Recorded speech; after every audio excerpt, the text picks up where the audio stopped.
നാട്ടിലെ വികസനങ്ങളെ ജനങ്ങളെല്ലാം രണ്ട് കൈ നീട്ടി സ്വീകരിക്കുമ്പോഴും അതിനെ ഏറ്റവും ശക്തിയായി എതിർത്തുകൊണ്ട് മറ്റൊരു കൂട്ടം ആളുകൾ വരുന്നത് നിങ്ങൾ കണ്ടിട്ടുണ്ടാകും.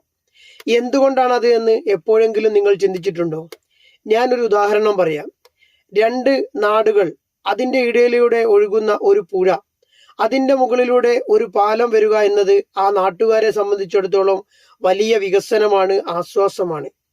ജനങ്ങൾക്ക് വളരെ ഉപകാരമുള്ളതാണ് എന്ന് തിരിച്ചറിയുമ്പോഴും ആ നാട്ടിലെ ഏറ്റവും പാവപ്പെട്ട ഒരു വ്യക്തി അതിനെ അതിശക്തമായി എതിർക്കുന്നത് നിങ്ങൾക്ക് കാണാൻ കഴിയും.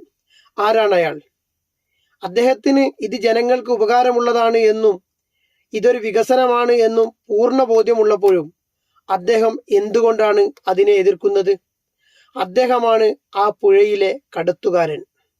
ആ പാലം വരുന്നതോടുകൂടി അദ്ദേഹത്തിൻ്റെ വരുമാനവും ജീവിതമാർഗവും സ്വപ്നങ്ങളും എല്ലാം നിലക്കും എന്ന തിരിച്ചറിവാണ് അദ്ദേഹത്തെ അതിനെ എതിർക്കാനുള്ള വ്യക്തിയായി മാറ്റുന്നത്.